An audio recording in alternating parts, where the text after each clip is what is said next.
Ya, Mbak Dista, silakan. Halo, Assalamualaikum warahmatullahi wabarakatuh. Selamat sore semuanya. Selamat datang di CMBS Indonesia. Hari ini kita akan melakukan webinar sharing session Scholarship Hunter. Nah, hari ini kita topiknya mengenai seleksi apa saja yang harus dilewati setelah menyelesaikan administrasi. Nah, kita ada special guest, Kak Hana Purba. Kak Hana Purba ini LPDP awardee ke Glasgow University dan sekarang aktif sebagai sekretaris 3 di Kemenlu. Silakan Kak Hana memperkenalkan diri. Oke, selamat di sini masih pagi ya, di UK masih pagi. Jadi selamat pagi semuanya, selamat sore untuk yang di Indonesia. Perkenalkan, nama saya Hana Purba.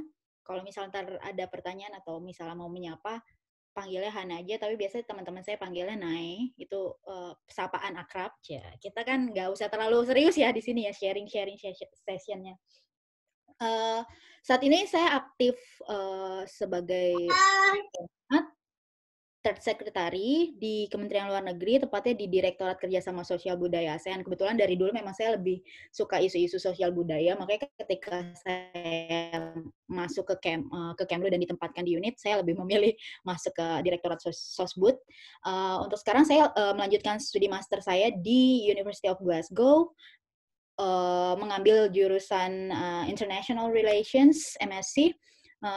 Kebetulan tidak inline dengan S1 saya. S1 saya itu sastra Inggris. Kenapa saya ngambil International Relations sudah jelas ya, karena sangat terkait dengan bidang keilmuan profesi saya di Kementerian Luar Negeri. Jadi kayak saya pengen punya fondasi lebih kuat lagi untuk membangun diplomasi Indonesia.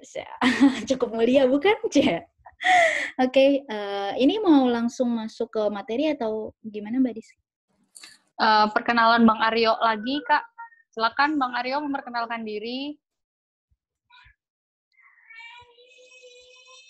Bang Aryo.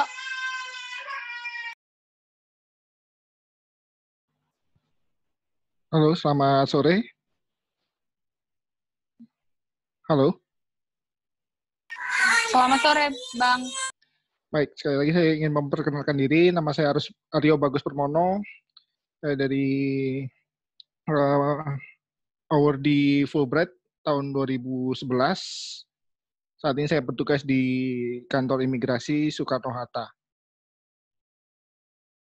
Dan itu yang bisa saya perkenalkan. Saya nanti juga mau sharing mengenai pengalaman saya menghadapi interview ketika mendapatkan beasiswa Fulbright.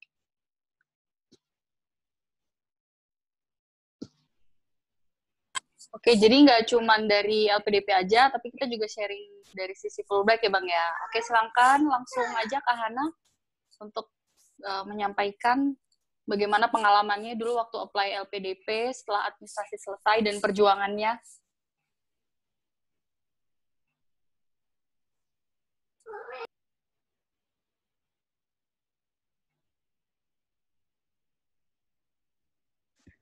Ini saya kedengeran kan ya? Iya, kedengeran. Oke. Pertama, kita langsung masuk ke sharing session aja ya.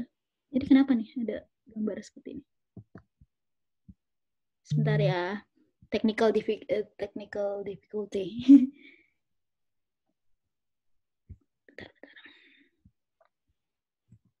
Oke. Pertama, pasti semuanya udah pada tahu ya soal LPDP.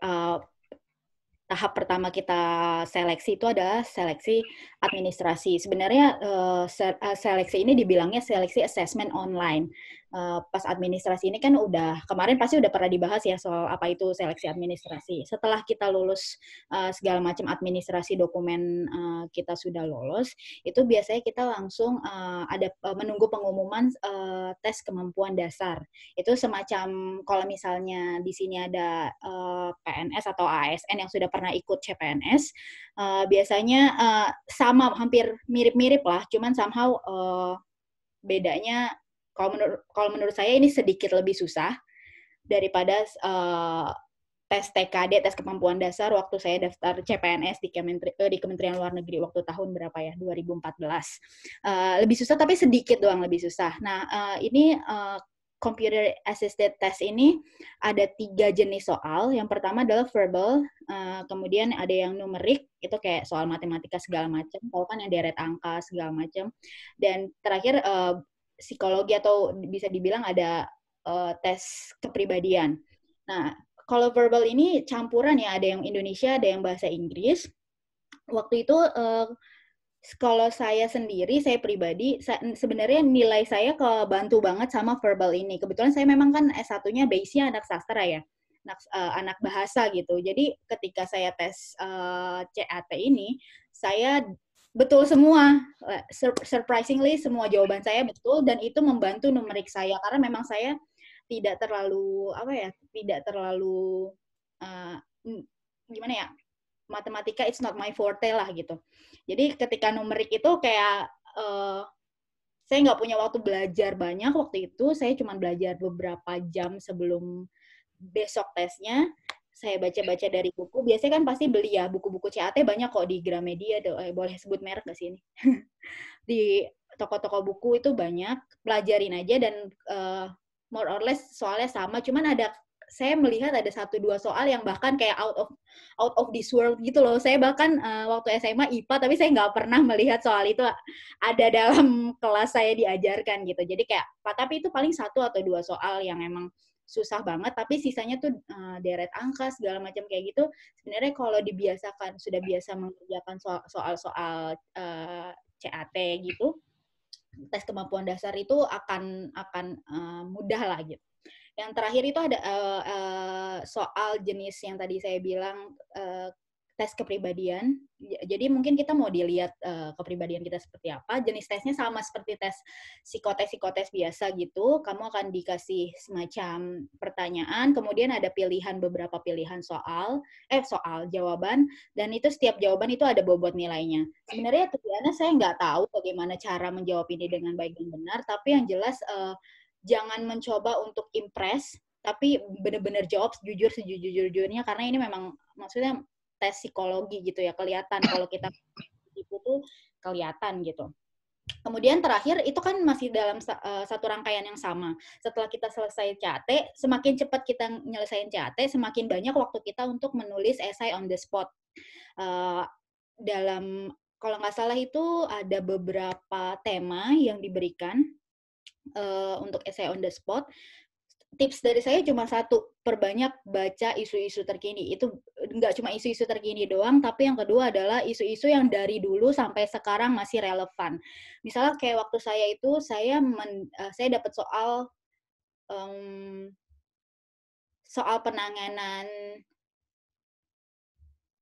kalau nggak salah tuberkulosis deh.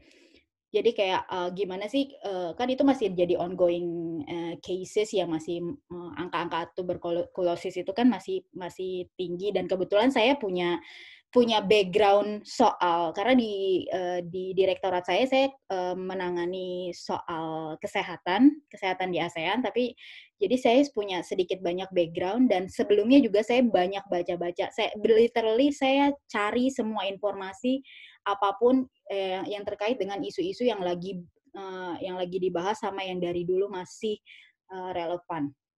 Misalnya kayak apa ya?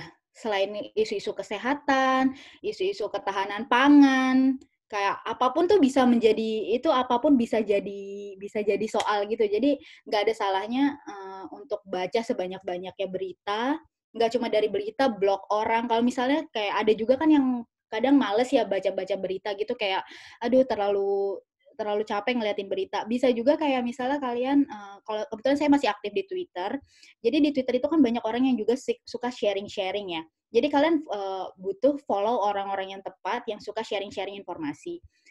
Misalnya saya ada follow salah satu orang yang kerja di BEJ, Bursa Efek Jakarta, dia tuh suka sharing soal kondisi perekonomian Indonesia dengan gaya bahasa yang gampang dimengerti dan gak berat semacam gaya bahasa di berita gitu. Jadi ini gaya bahasanya ringan. Jadi kayak kalian harus menemukan cara, gimana caranya, gak cuma dari berita, tapi dari banyak platform social media yang ketika buka social media tuh nggak cuman buat ngeliat-liat gambar atau nge-like postingan meme-meme lucu, tapi kayak kalian mendapatkan informasi in a fun way gitu. Jadi dengan cara yang menyenangkan, kalian tetap belajar kayak gitu. Itu jadi kayak benar-benar harus mencari tahu dan ada waktu dikit baca, ada waktu dikit baca. Baca tuh penting banget.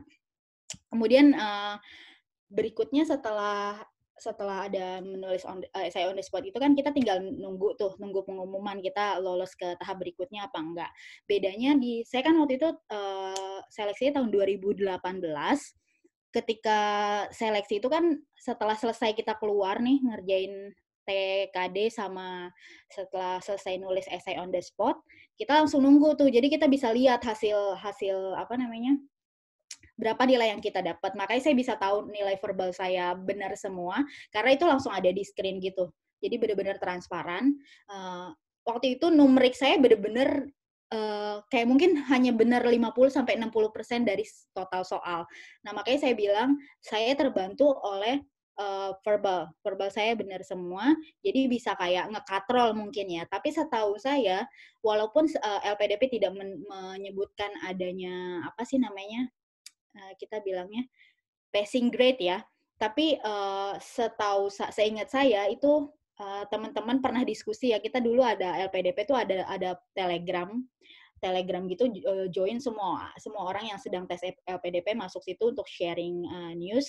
Di situ tuh kalau nggak salah untuk reguler yang 195 ke atas lah yang angka nilai 195 ke atas lah yang lolos. Sementara untuk yang afirmasi itu TNI, Polri, ASN, dan yang lain-lainnya tuh itu di angka 165 atau 170. Jadi mungkin apa ya, ada perbedaan, tapi ya tetap tinggi gitu loh passing grade-nya, walaupun nggak secara eksplisit disebutkan oleh LPDP-nya ya. Terus berikutnya setelah itu kita jadi udah bisa nerka-nerka nih kira-kira bakal lolos apa enggak ya. Tapi sementara nunggu itu kan cukup lama ya nunggunya. Kita harus siapin juga untuk seleksi substansi, itu tahap berikutnya. Itu sebenarnya tahap akhir, tapi itu kayak satu rangkaian seleksi gitu. Pertama itu kayak dalam 3 hari atau 5 hari gitu, ada yang misalnya tes wawancara di hari pertama, hari keduanya baru ikut LGD, Leaderless Group Discussion. Bedanya adalah kalau waktu zaman saya dari 2017 sama 2018 ke belakang tuh kayaknya masih ada Leaderless Group Discussion, tapi kayaknya untuk 2019 ke atas itu ini ditiadakan. Saya nggak tahu pasti alasan ditiadakannya seperti apa, tapi saya akan share sedikit soal Leaderless Group Discussion ini. Pertama, kalau misalnya kita sebelum Leaderless Group Discussion dan seleksi tahap akhir ini, kita harus verifikasi dokumen. Jadi dokumen-dokumen yang kita udah submit dan kita udah kirimkan ke LPDP itu akan diverifikasi. Jadi nggak bisa tuh tipu-tipu atau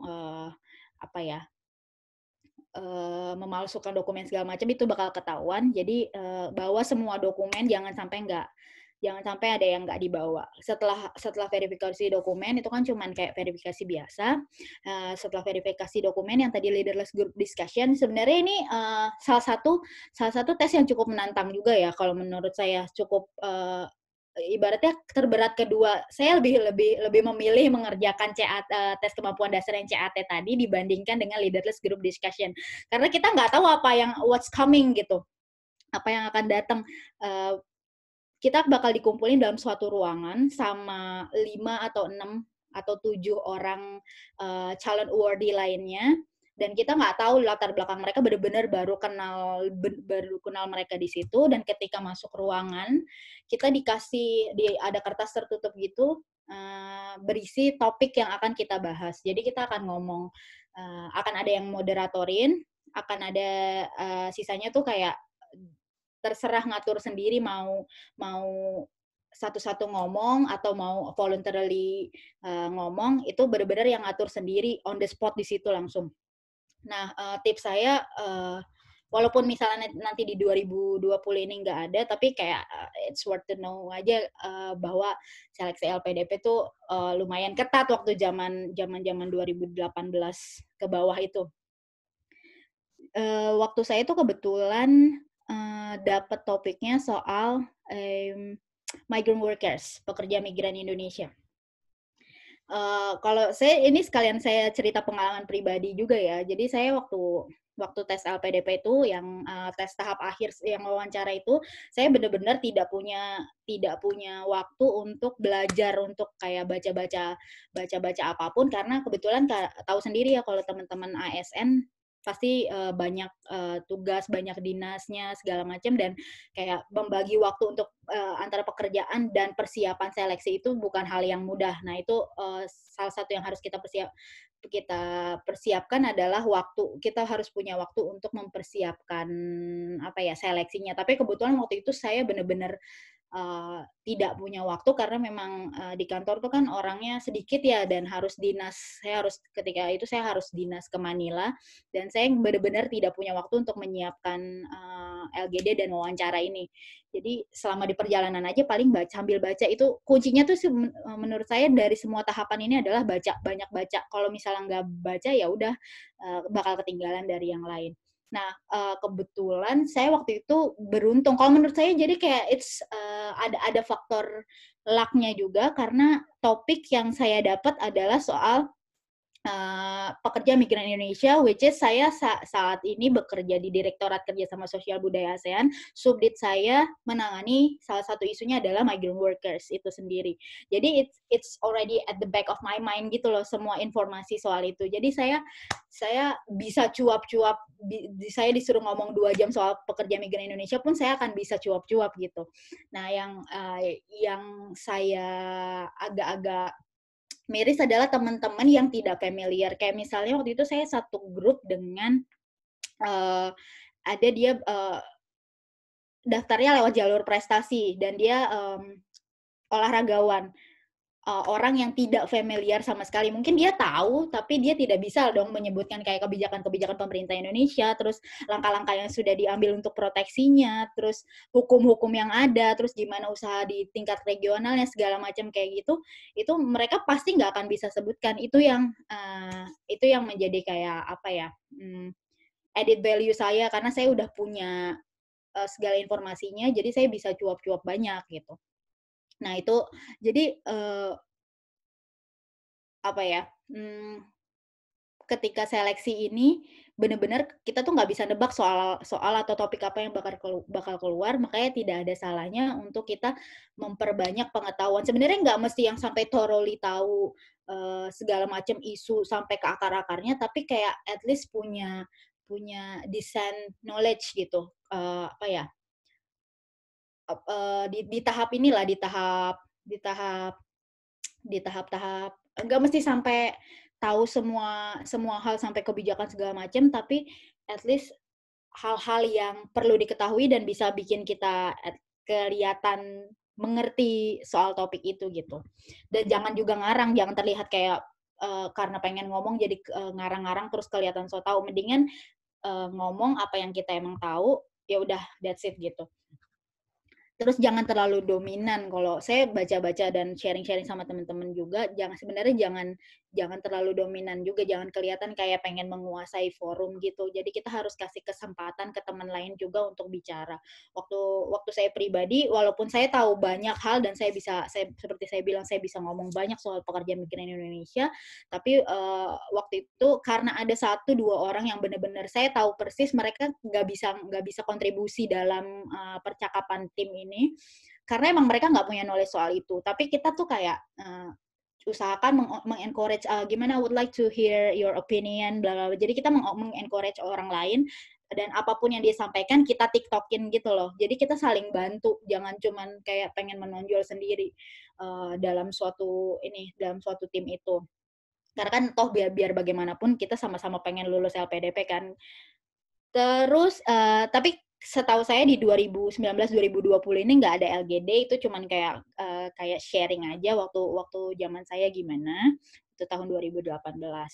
Kemudian sampai ke tahap yang kalau kata orang-orang paling bikin deg-degan ya wawancara ya.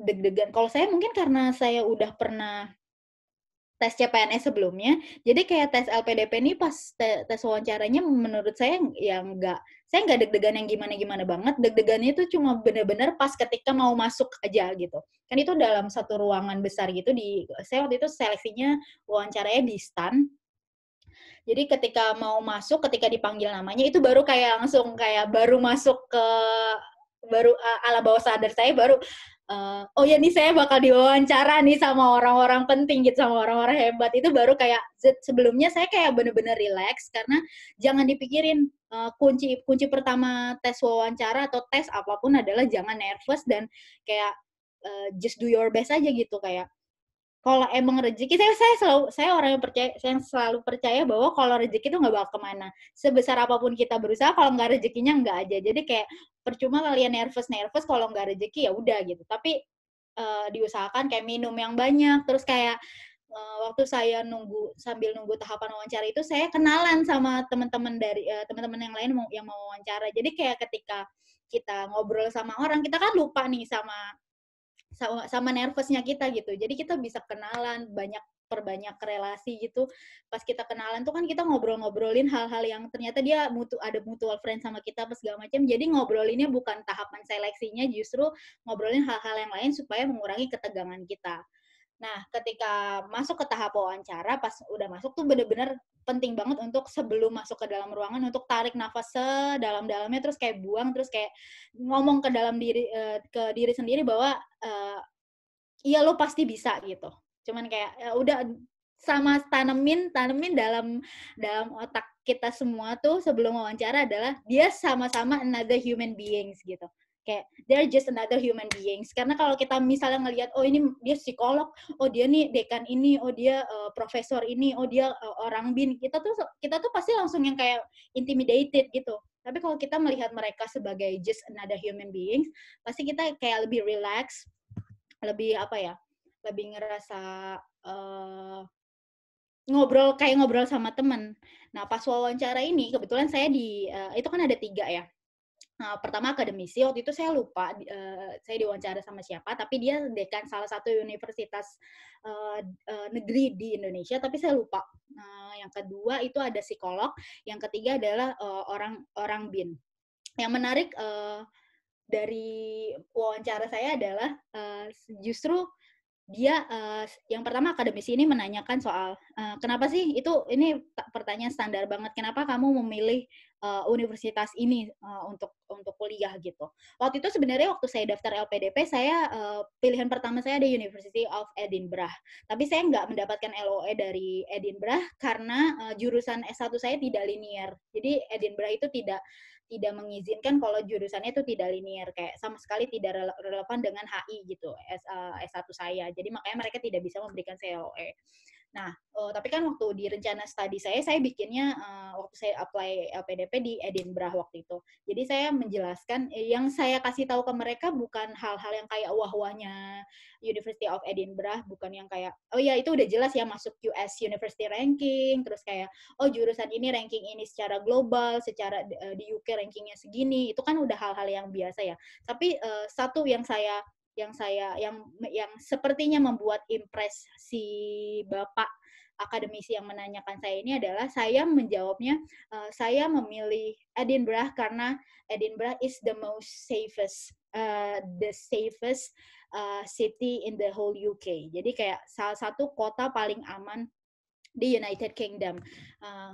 Kita sebagai mahasiswa maunya ketika kita belajar kita nggak punya gangguan dong, dan ketika kita merasa aman kita akan lebih produktif, kita akan bisa lebih perform ketika kita melanjutkan master kita. Jadi itu hal-hal sederhana kayak gitu aja itu bakalan diapresiasi, kayak oh ternyata bapaknya sampai bilang, oh ternyata kamu risetnya sampai ke sana ya. Oh iya dong Pak, kan kita mau ke negeri orang gitu, ke suatu tempat yang baru, kita harus adaptasi, kita harus tahu benar-benar detail, nggak cuman karena universitasnya gini, tapi bagaimana kehidupan kita di sana nantinya gitu.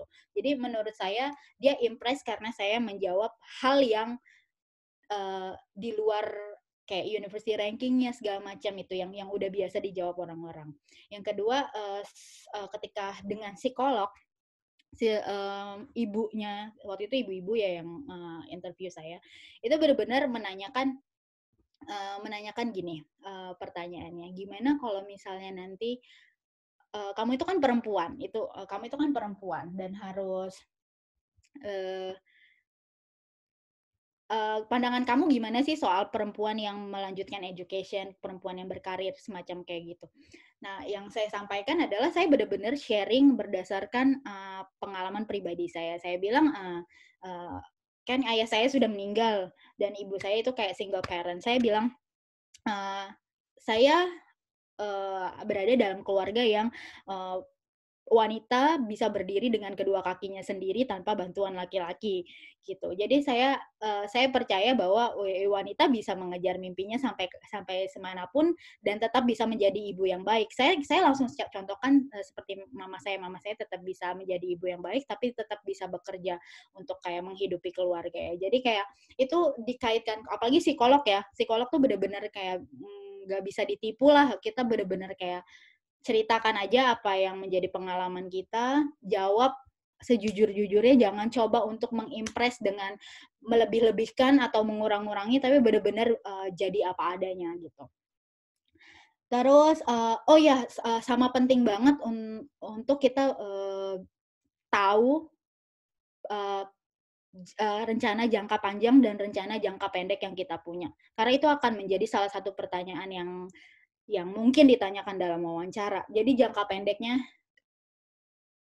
misalnya dalam karir pasti teman-teman yang sekarang misalnya yang ASN yang sudah berkarir menjadi ASN atau misalnya yang bukan ASN sekalipun, kita pasti punya rencana jangka pendek. Misalnya 5 tahun ke depan kita mau apa? Setelah diterima LPDP, setelah melanjutkan master, setelah selesai master, itu kita benar-benar harus spesifik tahu apa yang mau kita lakukan dan rencana jangka panjangnya 10 tahun, 20 tahun kemudian kita tuh mau jadi apa. Jangan cuma ketika pas kita tanya, kamu tahu nggak kamu 10 tahun ke depan kamu bakal jadi apa. Terus kita jadi kayak bingung sendiri gitu. Itu bakalan kayak bikin mereka nggak impress gitu. Jadi kita harus tahu diri kita sendiri dan tahu apa goals kita ke depannya. Terus yang terakhir, yang wawancara saya adalah perwakilan dari BIN. Itu saya ditanyain soal sesuatu yang saya langsung kayak, karena saya nggak punya, saya tahu tapi saya tidak punya informasi yang dalam terkait isu itu. Dan yang ditanyakan adalah terkait komunisme. Jadi saya bisa ngomong apa itu komunisme, tapi saya tidak yang benar-benar thoroughly tahu dan bisa cuap-cuap panjang lebar soal komunisme. Dan ketika saya nggak tahu, ya jawab nggak tahu. Jadi jangan mencoba untuk ngarang-ngarang sendiri, tapi ketika benar-benar kita nggak tahu sesuatu, jawabannya adalah mohon maaf Pak, kebetulan saya punya pengetahuan terbatas terkait ini, tapi setelah proses wawancara ini, saya akan mencari tahu lebih lanjut. Jadi ketika kita mengakui bahwa kita tidak tahu dan kita mau belajar, mau mencari tahu, itu bakalan jadi poin plus dibanding kita kayak so tahu ngomong padahal ternyata salah gitu.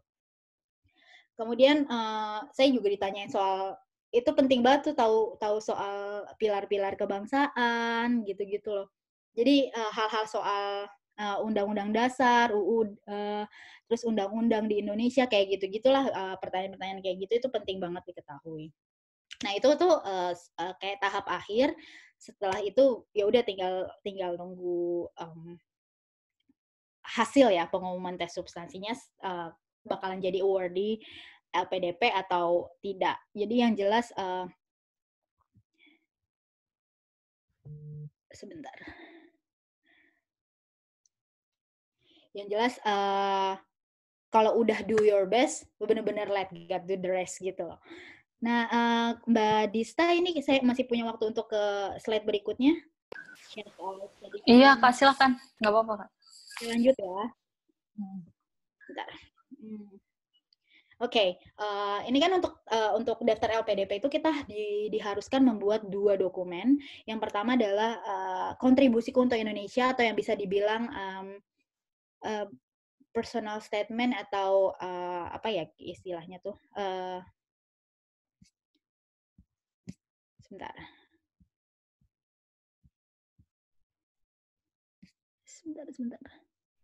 Oh ini, sorry, ini ada kesalahan di judulnya, tapi namanya adalah Saya lihat dulu di catatan pribadi saya ya.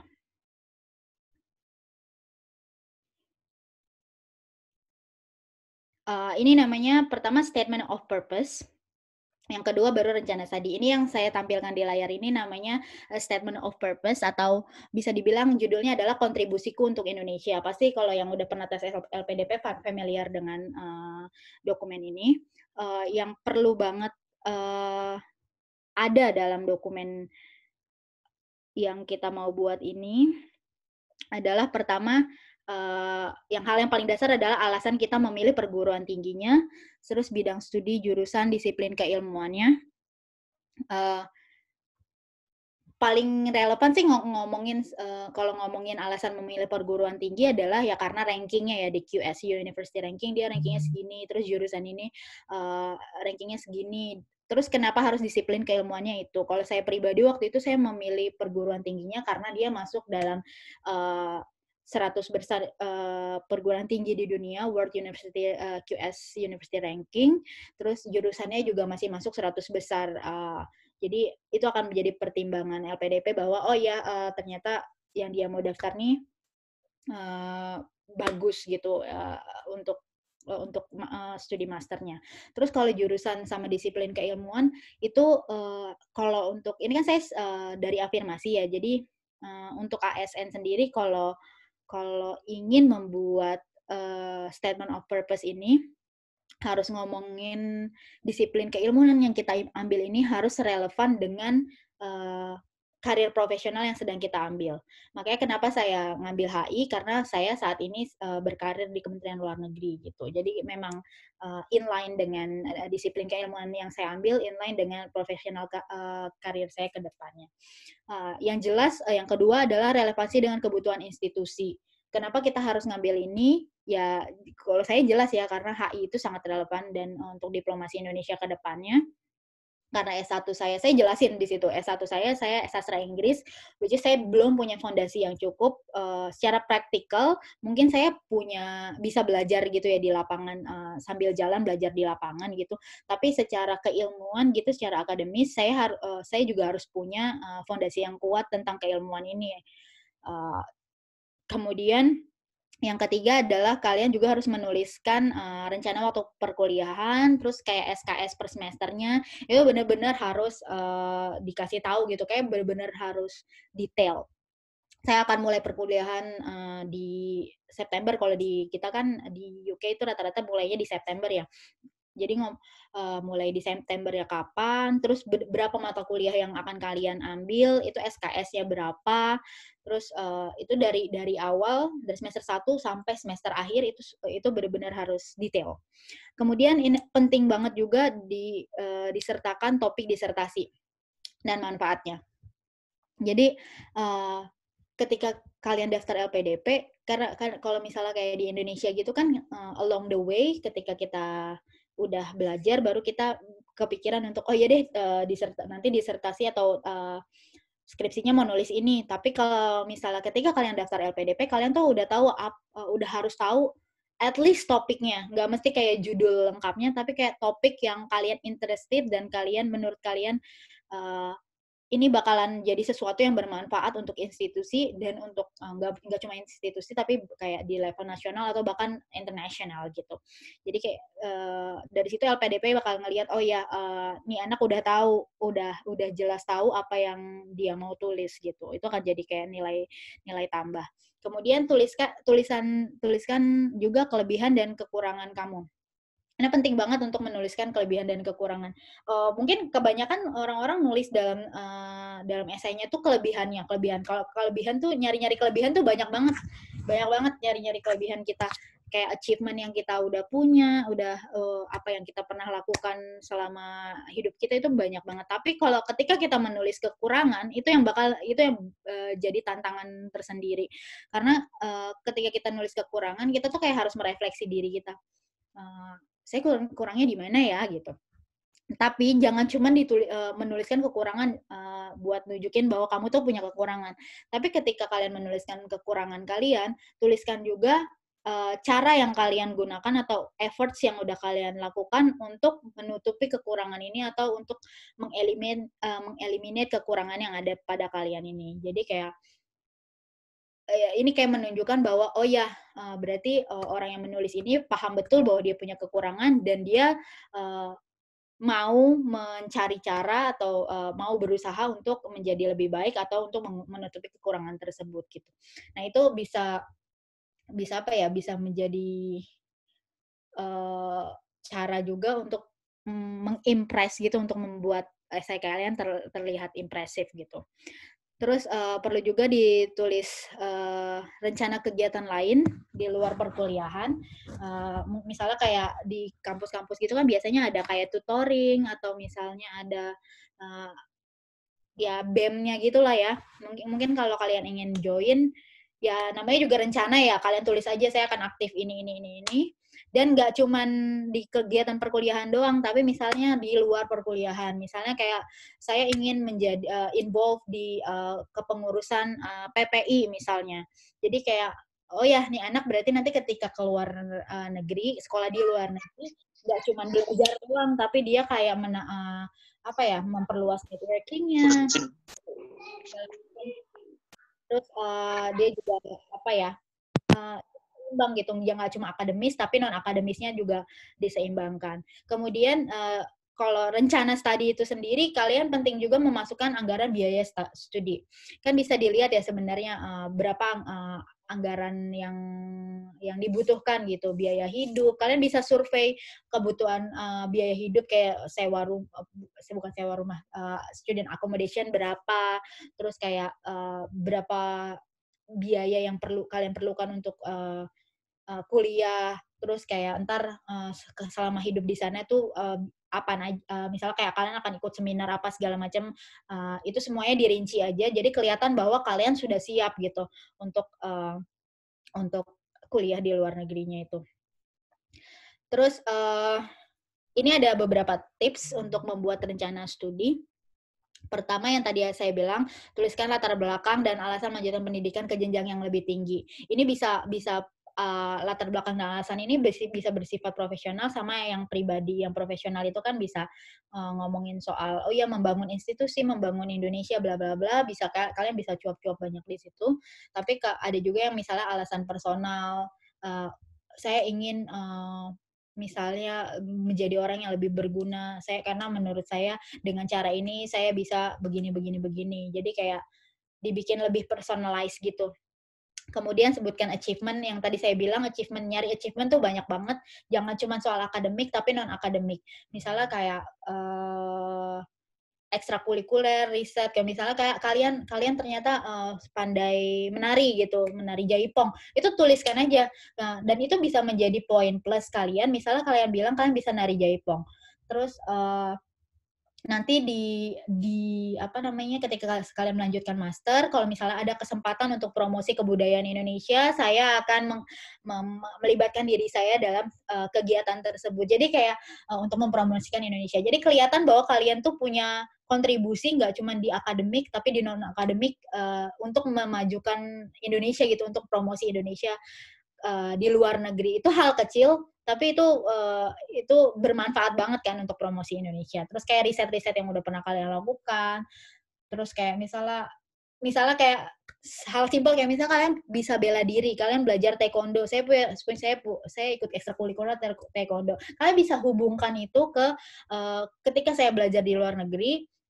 Ini bisa menjadi semacam bekal yang baik untuk saya menjaga diri saya dengan baik, karena kita akan harus beradaptasi di lingkungan baru dan kita nggak tahu nih ke depannya tantangan apa, atau kayak misalnya ada apa yang akan dihadapi, situasi yang dihadapi, tapi saya punya kemampuan bela diri yang bisa gini. Jadi kayak benar-benar dihubungkan aja dengan apa yang kalian pernah lakukan, apa yang kalian punya, dan manfaatnya yang manfaat hal tersebut untuk studi master kalian nantinya. Terus kayak hal-hal kecil kayak kontribusi sama dampak positif yang kamu udah lakukan sebelumnya. Saya sharing sedikit. Kalau saya sendiri di essay saya tulis gini. ini yang kontribusi saya untuk Indonesia. Saya tuh ngomongnya dulu saya pikir capaian akademik saya, misalkan dari dulu saya dari sekolah misalnya suka ranking segala macam, saya pikir itu sudah menandakan sebuah kesuksesan. Tapi kemudian saya berpikir kembali bahwa orang yang sukses itu adalah orang yang dapat bermanfaat bagi orang lain. Jadi ketika saya bisa sukses di akademik tapi tidak memberikan dampak ke orang lain, itu kayak kesuksesan saya masih kurang sukses banget lah dibilang gitu. Jadi waktu itu karena saya S1 sastra Inggris, saya masih kuliah itu saya ikut mengajar tutoring. Saya pertama tutoring adik-adik kelas di SMA saya, kemudian saya juga ada tutoring di anak-anak kecil, anak-anak usia kayak TK, SD, SMP, saya ngajarin bahasa Inggris ke mereka. Walaupun memang ini dibayar, tapi kayak menurut saya ada hal yang saya dapat. Itu saya ceritain dalam esai saya. Yang menjadi kebanggaan buat saya adalah bukan karena saya bisa bekerja sambil kuliah, tapi karena saya bisa memberikan impact buat anak-anak itu. Dan ketika yang membuat saya bangga adalah ketika orang tua mereka datang ke saya untuk berterima kasih, misalnya nilai anaknya bagus. Itu tuh suatu capaian yang kayak bener-bener kita nggak bisa dapat dimanapun gitu loh. Dan saya juga tulis dalam esai saya, seharusnya saya malah yang berterima kasih kepada orang tua itu dan anak-anak itu, karena mereka lah yang memberikan saya platform untuk saya bisa menuangkan ilmu saya, untuk saya bisa menerapkan ilmu saya di kehidupan nyata. Jadi itu it's a two way gitu loh. Jadi mereka berterima kasih ke saya, tapi ternyata mereka juga berkontribusi dalam hidup saya gitu. Jadi sama-sama it's a two way things gitu loh. Nah, itu hal kecil kayak gitu aja saya tuliskan. Jadi kayak saya membuat yang esai kontribusi saya untuk Indonesia itu benar-benar personal, tapi jangan terlalu personal. Jadi kayak tetap profesional, tapi ada sisi-sisi yang menyentuh aspek personalnya gitu. Bikin orang kalau baca tuh kayak, oh iya gitu. Jadi jangan cuman yang kayak terlalu kaku, saya udah begini, saya ini. Jangan terlalu kaku juga gitu. Terus penting banget untuk menulis untuk tahu visi dan misi dan rencana ke depannya setelah selesai pendidikan. Ini di tahap apapun akan berguna, di wawancara berguna, ketika membuat esai juga berguna, karena visi misi itu menunjukkan bahwa kalian tuh tahu apa yang kalian mau lakukan ke depannya gitu loh.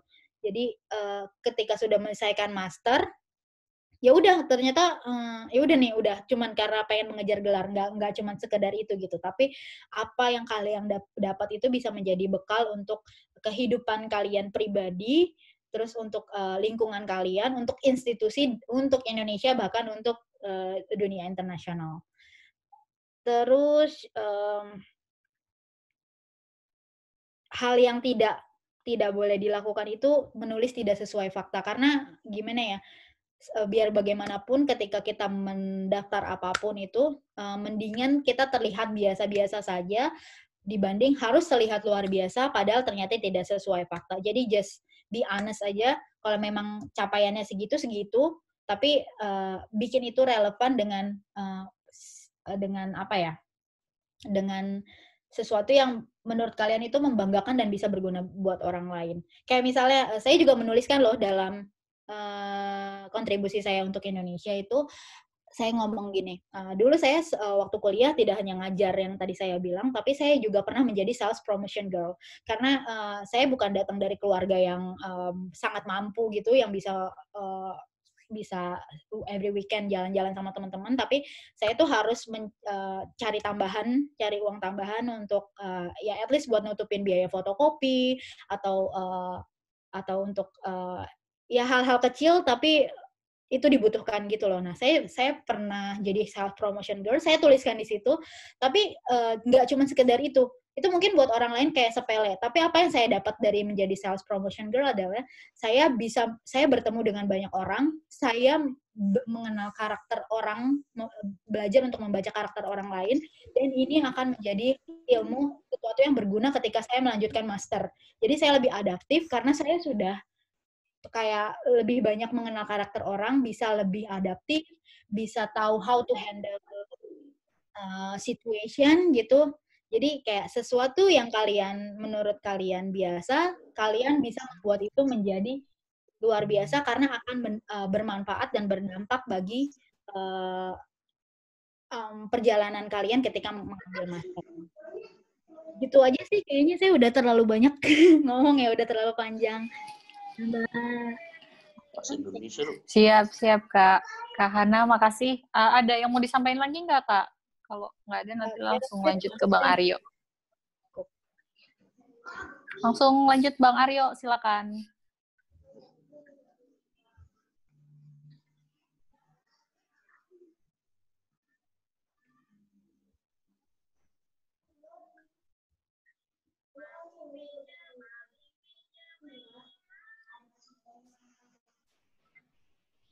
Halo Dis.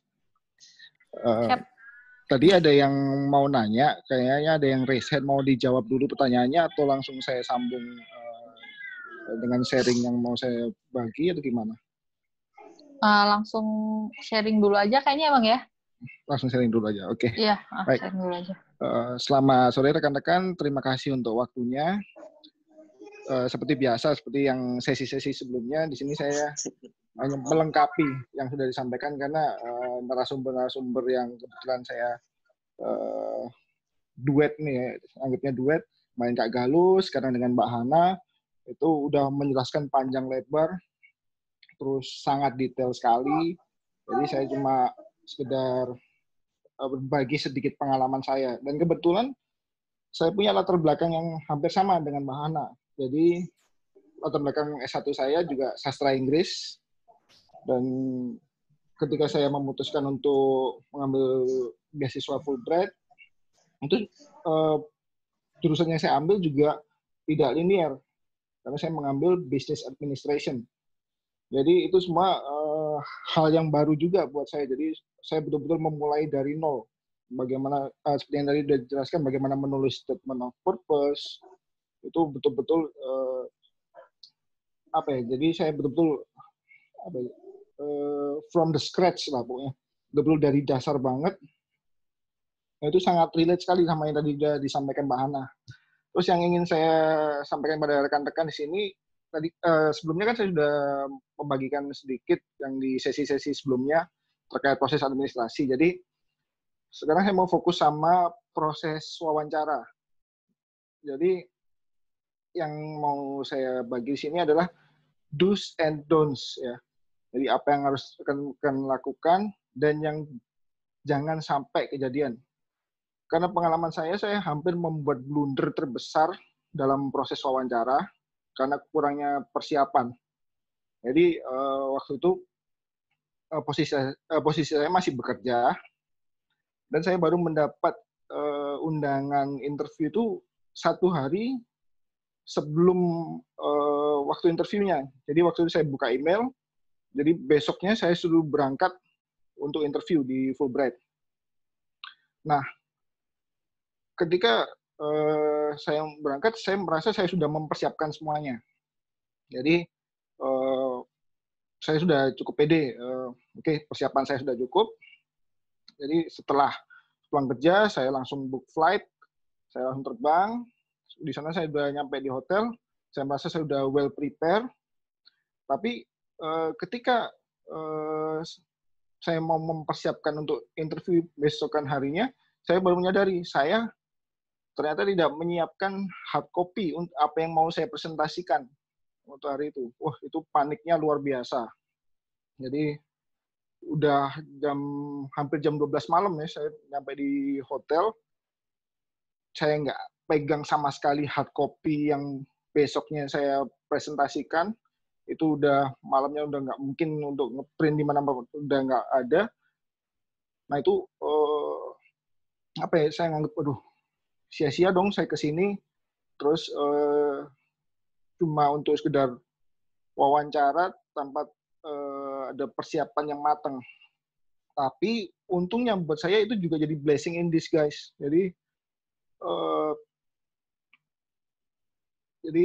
mungkin rezeki tersendiri buat saya. Jadi untungnya saya sebelumnya sudah jauh sebelum saya diundang untuk wawancara interview oleh Fulbright, saya sudah merasa yakin, mungkin materi yang saya tulis cukup menarik.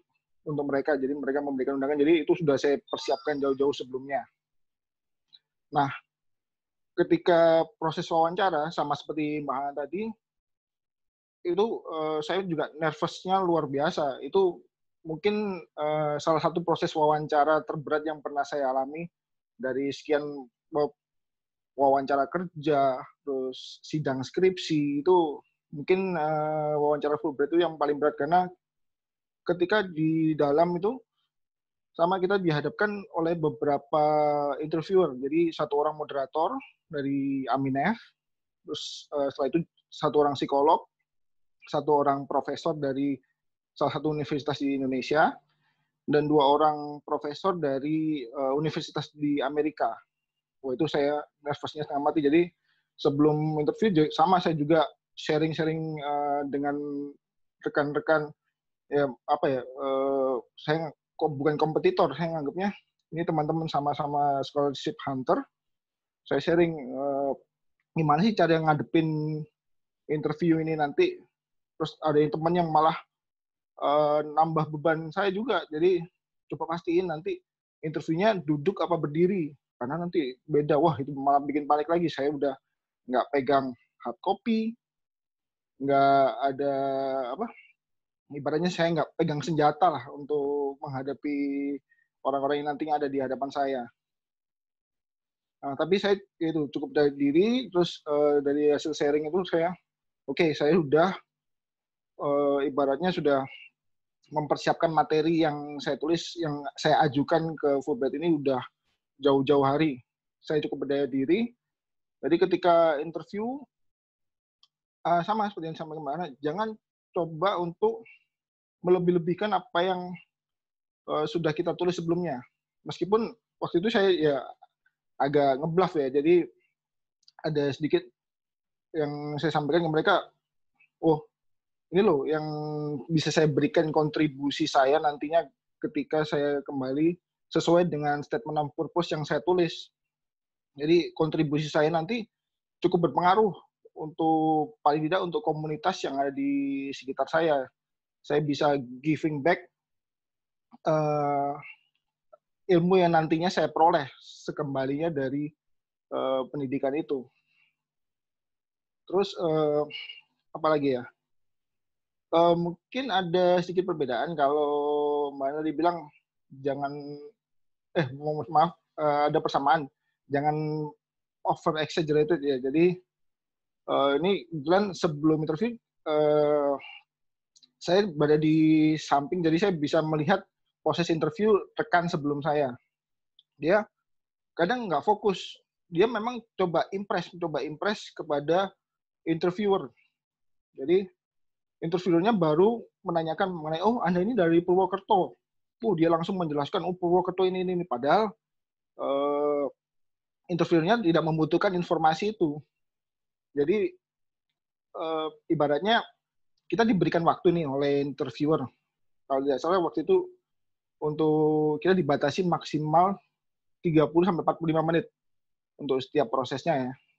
Itu betul-betul teman-teman manfaatkan, pergunakan untuk menyampaikan apa yang teman-teman sudah tulis. Jangan coba memberikan informasi yang sebetulnya mereka tidak butuhkan. Meskipun itu teman-teman anggap, oh ini saya bisa impress nih orang-orang ini dengan pengetahuan saya, tapi sebetulnya itu malah bisa jadi blunder terbesar. Karena nanti yang teman-teman sampaikan, yang teman-teman sudah tulis, itu malah tidak tersampaikan dengan maksimal.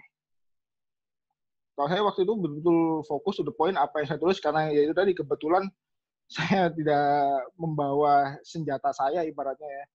Jadi saya betul-betul coba fokus, oh ya ini yang saya tulis ini. Terus dan kebetulan yang ditanyakan betul-betul related dengan yang apa yang sudah saya tulis sebelumnya. Jadi dari masing-masing interview itu menanyakan poin-poin yang sudah kita tulis di statement of purpose, di proposal kita, di essay kita, itu semuanya sudah terstruktur sama mereka, udah betul-betul detail, sudah punya porsinya masing-masing. Jadi untuk proses interview, ya tadi yang sudah disampaikan Mbak Ana, sampaikan aja itu di statement of purpose kita itu, ibaratnya itulah cerminan kita, itulah apa ya, nilai plus kita untuk mendapatkan simpati dan atensi dari interviewer tadi. Mungkin untuk proses interview seperti itu ya teman-teman. Mungkin ada yang mau langsung ditanyakan, jadi nanti sambil jalan nanti saya bisa kasih info mengenai proses-proses yang lain mungkin. Stop. Oke, silahkan buat audiens yang mau bertanya. Tadi ada yang raise hand ya?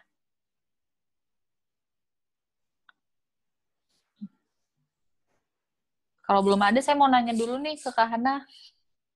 Kak, tadi kan saya dengar tuh kayaknya Kak Hana tuh jualnya mulus gitu loh untuk bisa mencapai LPDP tuh. Nah, tantangan terbesar dan terberat yang kayak misalnya Kakak hampir bikin menyerah waktu proses seleksi itu ada nggak?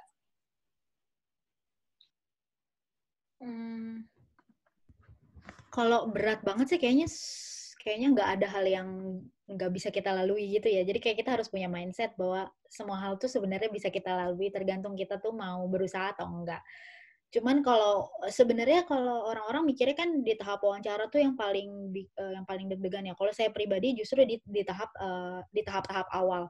Karena jujur aja di awal-awal ini sebenarnya saya tidak punya nggak ada keinginannya belum bulat untuk melanjutkan master. Ini sebenarnya kayak dorongan orang-orang terdekat gitu.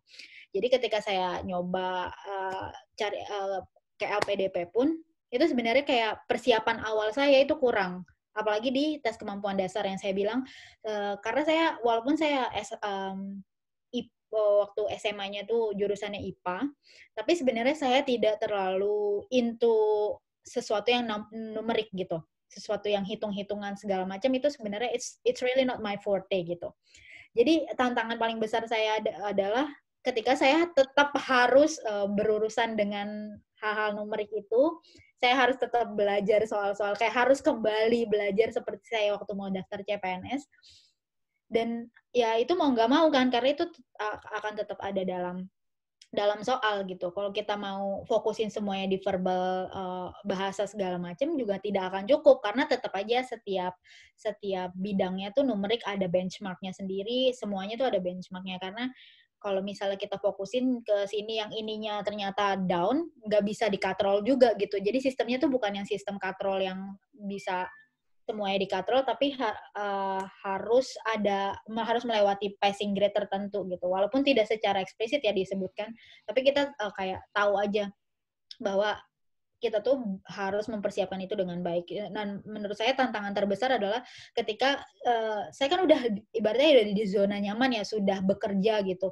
Tapi saya masih harus belajar kembali untuk lolos seleksi yang TKD tadi itu. Dan itu kan bukan bidang saya gitu. Ya matematika, segala macam harus balik lagi tuh kayak, aduh, itu kayak ngumpulin niatnya susah sekali gitu. Tantangan sendiri, dan di tengah-tengah kita masih harus tetap mengerjakan pekerjaan kita ya sebagai ASN. Jadi kayak harus menyeimbangkan, itu tantangannya sih kalau menurut saya. Kalau di wawancara sendiri, saya pribadi tidak tahu kenapa, tapi dari saya tes CPNS pun sampai sekarang, sampai LPDP itu yang sangat membantu saya, kayak kalau orang-orang kan nervous banget, itu jadi yang paling berat dalam setiap seleksi itu wawancara. Tapi kalau menurut saya pribadi, karena saya punya mindset dan itu benar-benar saya tanamkan ke diri saya sendiri bahwa they are just another human being, itu benar-benar membantu saya untuk bisa kayak give my best gitu. Jadi bisa all out ketika saya ngomong dengan mereka, saya nggak ngelihat mereka sebagai seseorang yang wah gitu loh. Walaupun mereka wah gitu, tapi karena mindset saya adalah kita sama-sama manusia biasa, jadinya saya bisa keluarin apa yang mau saya omongin, saya nggak terbebani jadinya. Itu sangat membantu. Jadi kalau misalnya dibilang tantangan, tetap menantang, tetap aja ada deg-degannya, tapi itu akan sangat membantu sih, Mbak. Gitu. Oke, silahkan buat audiens yang mau bertanya, bisa chat atau bisa raise hand.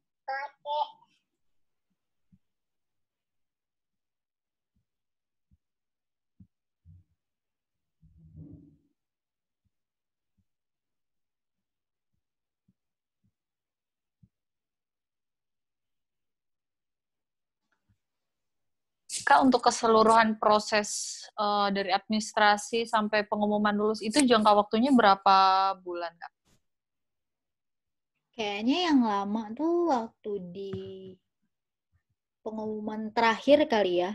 Yang tahap TKD tuh lumayan lama, kayak 2 minggu atau 3 minggu gitu ya. Tapi kalau yang tahap terakhir tuh kayaknya sebulanan ada deh. Itu kalau saya nggak salah inget ya, kayak mungkin sebulanan ada. Dan itu lumayan bikin ini kan ya, aduh, kayak jangan, orang nggak ada yang suka digantung dong pastinya. Jadi kayak, aduh, digantung sama gebetan aja susah gitu, apalagi digantung sama LPDP gitu kan. Bercanda ya, biar nggak terlalu nervous nih, kita sambil ngobrol, jangan terlalu serius. Nunggunya sih, apapun yang namanya menunggu tuh nggak enak ya. Jadi, tapi somehow kalian pasti tetap punya kayak semacam apa ya, feeling gitu loh, bahwa ini mah dapet lah gitu. Nah, saya juga kayak gitu. Waktu saya seleksi itu, ketika di tahap akhir diwawancara, menurut saya, feeling saya bisa impress 2 dari 3 yang seleksi saya gitu. Jadi untuk akademisi dan psikolognya, menurut saya bisa impress mereka, dan maksudnya itu kelihatan dari raut muka mereka. Sebenarnya kalian bisa baca juga kayak raut muka penguji kalian itu.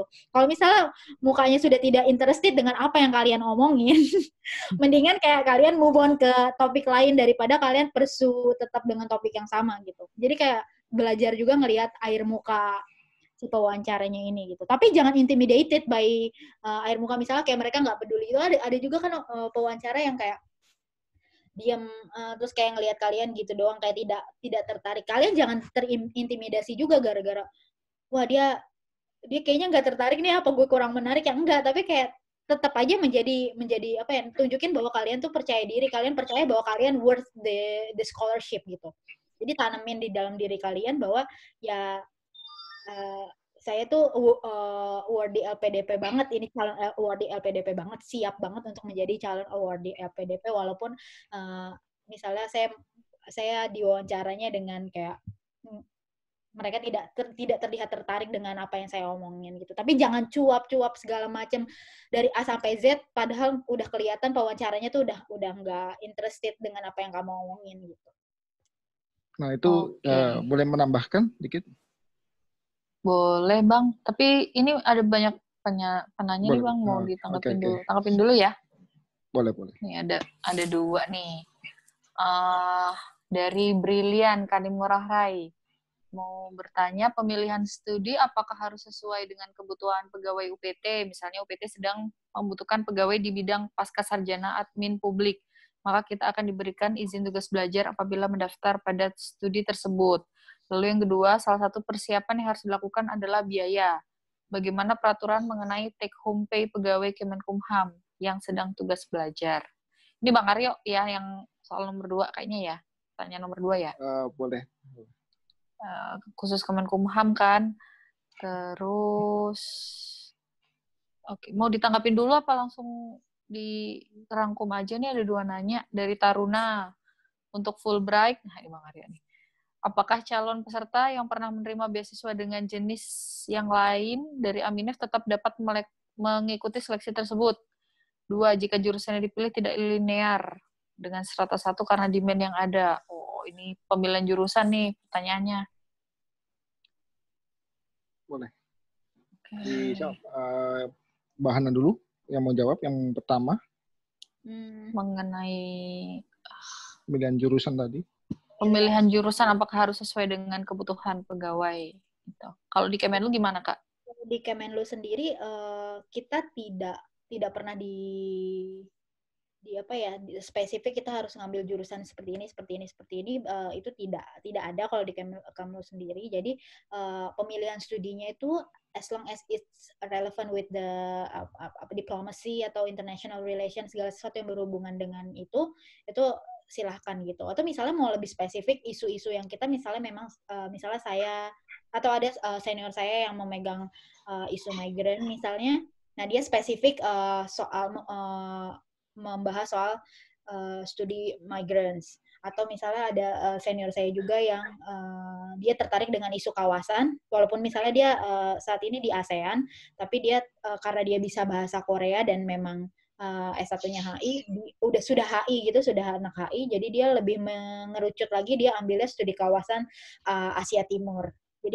Jadi kalau memang sudah ada dasar HI-nya atau sudah ada dasar yang sesuai sama institusi, lebih baik kalian pilih jurusan yang lebih mengerucut, jadi lebih spesifik. Dan kalau bisa malah kalau memang di institusi kalian tuh belum banyak ahlinya gitu, itu akan lebih bagus lagi gitu.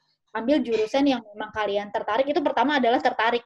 Karena kalau jurusannya kalian gak tertarik, susah belajarnya, akan susah nanti ngambil masternya. Yang kedua tidak banyak gitu, jadi nggak banyak yang punya knowledge soal itu gitu, lebih spesifik dan tidak banyak. Jadi kalian kedepannya kalau dalam berkarir nanti kalian akan menjadi seseorang yang dibutuhkan oleh institusi kalian gitu.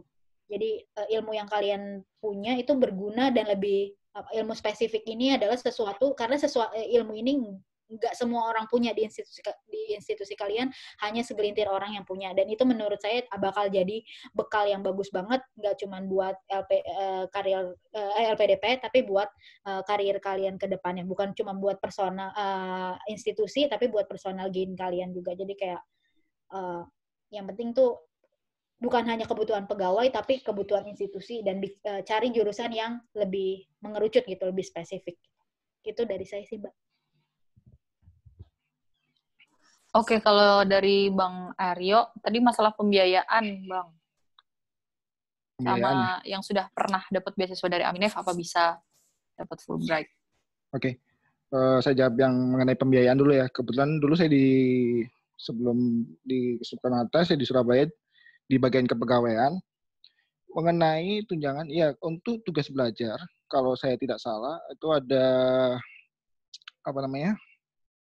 memang ada potongan. Kalau nggak salah, itu nantinya untuk remunerasi atau tunjangan kinerja memang hanya akan mendapatkan 80%. Tapi itu jangan dijadikan beban, karena dari beasiswa itu sendiri sudah sangat mencukupi untuk kita ketika kita nanti menjalani proses beasiswa. Jadi memang ya kalau untuk potongan nanti ada tugas belajar, apalagi khususnya untuk yang tugas belajar di luar negeri ya. Itu pasti ada namanya ya tugas belajar kedinasan kalau nggak salah. Koreksi saya kalau memang ada yang salah, mungkin Kak Galuh atau Bang Ridwan yang bisa menambahkan mungkin untuk terkait masalah potongan itu tadi ya. Terus mohon maaf, kalau yang tadi yang untuk Fulbright, boleh disambungkan dengan yang bersangkutan itu pernah mendapatkan beasiswa Fulbright apa kalau boleh tahu?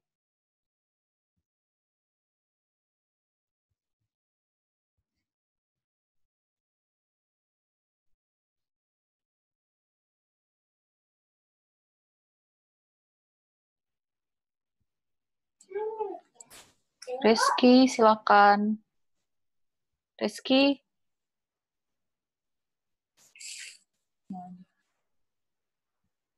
Rizky, kalau boleh tahu pernah dapat beasiswa apa ya? Saya izin dulu pada saat saya menerima beasiswa KLIS. Oh, KLIS. Jadi itu dari Aminef ini ya, istilahnya kayak short course ya?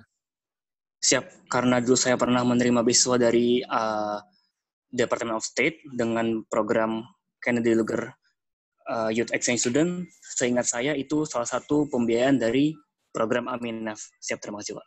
Ya. Jadi sebetulnya kalau yang dari Aminef sendiri itu memang terpisah dari Fulbright. Sama, saya sebelum menerima beasiswa yang dari Fulbright langsung yang dari Department of State, saya juga pernah mengikuti program pertukaran pelajar yang juga dibiayai oleh Aminef. Itu semacam short course sekitar 2 bulan. Dan itu tidak ada masalah. Bahkan kalaupun kita nantinya, misalkan saya ini udah awardee Fulbright untuk master, itu memang ada persyaratan harus stay di home country selama 2 tahun. Nah, itu baru bisa mengambil lagi beasiswa Fulbright, misalkan untuk PhD atau Hubbard Humphrey, itu nggak ada masalah. Asalkan memenuhi requirement dari Fulbright untuk stay 2 tahun. Dan stay 2 tahun ini bukan berarti kita tidak boleh pergi ke negara lain ya, tapi misalkan kita dapat beasiswa LPDP, itu nggak masalah. Asalkan nantinya setelah kembali dari LPDP, kita tetap harus menjalani masa tinggal 2 tahun lagi kalau ingin mendapatkan beasiswa Fulbright yang lain, misalkan untuk master atau PhD. Jadi seperti itu sih kurang lebihnya.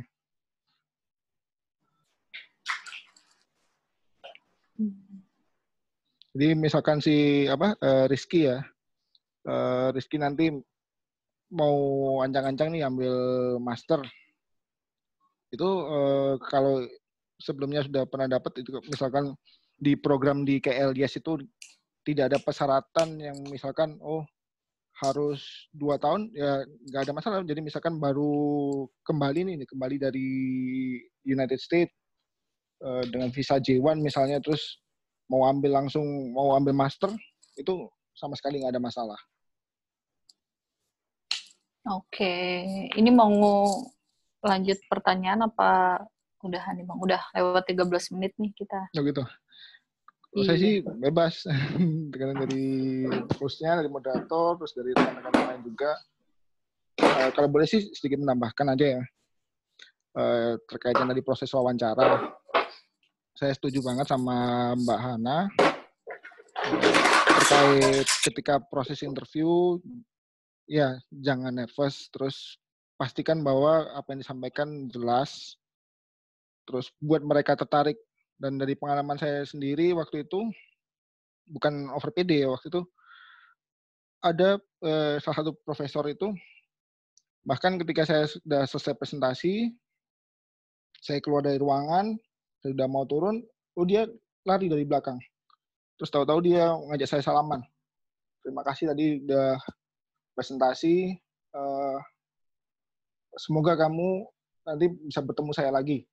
Wah, itu udah bahagia banget kayaknya. Berarti saya tadi udah bisa memberikan kesan untuk interviewer. Jadi seperti itu sih.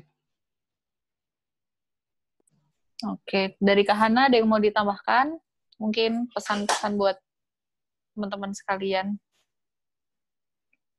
Kayaknya saya dari tadi udah banget ya ngomong tuh.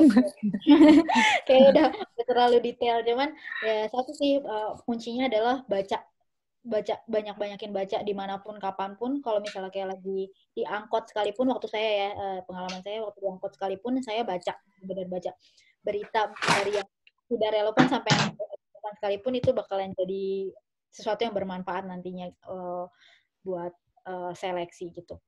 Isu-isu terkini kayak benar-benar lengkapi diri kalian dengan pengetahuan buat diri kalian tuh benar-benar worth untuk menjadi calon awardee gitu. Jangan dan sebenarnya paling penting adalah mindset ya. Kalau misalnya kalian mikir, aduh kayaknya yang ini saingan saya ini satu Indonesia orang-orang pintar semua. Iya, memang orang-orang pintar, tapi kamu juga adalah orang pintar gitu. Jadi kayak benar-benar tanamkan dalam pikiran kalian ketika dari awal seleksi adalah kalian mampu dan jangan cuman kayak kalian mampu doang tapi tidak berusaha gitu, tapi kayak beli buku, pelajari, ada waktu luang belajar, ada waktu luang baca, terus benar-benar kayak kalian harus belajar juga seni untuk mengimpress orang lain gitu. Untuk wawancara itu penting banget karena ketika pewawancara ngelihat kalian mukanya tegang gitu, terus air mukanya gitu, kan orang juga kayak males gitu nih, anak kayaknya jawabnya apa adanya doang nih nanti. Jadi bikin itu kayak kalian ngobrol sama temen kalian sendiri, tapi tetap dalam ranah sopan ya, tetap sopan gitu. Tapi bikin ceritain hal-hal di diri kalian yang ketika kalian ngomong ke orang lain tuh, si orang lain itu kayak pengen ngedengerin kalian ngomong. Jadi kayak itu wawancara bisa berlangsung lebih dari 30 menit, karena rata-rata misalkan wawancara 30 menit ya. itu kayak kalau kalian bisa impress mereka, itu bisa sampai sejam gitu, karena mereka senang dengerin kalian ngomong, dan apa yang kalian omongin tuh bukan hal-hal yang cuman hal-hal klise doang, tapi hal-hal yang apa ya, nunjukin bahwa kalian tuh ada value gitu, ada value yang bisa dijual, dan nih orang emang worth it gitu untuk dapetin beasiswanya gitu. Kayaknya itu aja sih yang penting. Untuk komunikasi itu, kalian tuh belajar ngomong sama orang tuh jangan sampai kalian ngomong apa-apa ditanya jawab gitu doang gitu. Jadi nggak kelihatan kayak ada TikToknya gitu. Justru harus kelihatan kayak mengalir aja pembicaraannya, jangan cuman oh ya kamu coba perkenalkan diri kamu, nama saya ini, saya gini, udah gitu doang. Jadi kayak orang tidak akan tertarik dengan kalian kalau kalian aja tidak membuat diri kalian menarik gitu. Jadi buat diri kalian menarik, belajar public speaking, belajar ngomong sama orang lain, belajar bikin obrolan tuh jadi kayak enak gitu untuk kedua belah pihak gitu. Itu bakalan berguna banget untuk pas kalian wawancara. Sama pas presentasi, kalau misalnya kayak tadi Mas Aryo kan bilangnya ada presentasi ya, itu kan bakalan nervous banget kalau kalian nggak biasa ngomong di depan orang gitu. Nah itu kalian biasain, ada kesempatan apapun tampil, karena ketika kalian terbiasa ketemu orang banyak, terus kayak ngomong di depan orang banyak, nah ketika kalian wawancara itu just a piece of cake beneran. Itu sih. Luar biasa Kak Hana. Kalau misalnya teman-teman ada pertanyaan yang belum sempat ditanyakan, bisa kontak CMBS, kita ada email, kita ada web, kita ada Instagram. Nanti kalau misalnya mau tanya ke Kak Hana, nanti kita akan forward ke Kak Hana pertanyaannya. Nanti Kak Hana tanggepin ya. Ya, siap. Oke. Apakah ada penanya lagi? Kalau tidak ada, saya mau tutup. Terima kasih banyak sharingnya Kak Hana Purba, sukses kuliahnya di UK, dan sukses karirnya di Kemenlu. Terima kasih Bang Aryo. Terima kasih juga buat semua teman-teman yang sudah mengikuti webinar. Minggu depan kita masih ada sesi lagi, nanti akan kita update di medsos dan web kita. Untuk webinar kali ini kita akan upload juga di YouTube, jadi yang nggak sempat ngikutin di awal, jangan khawatir. Terima kasih banyak semuanya. Kita undur diri dulu. Terima kasih Kak Hana, terima kasih Bang Aryo. Selamat sore semua. Wassalamualaikum warahmatullahi wabarakatuh. Waalaikumsalam.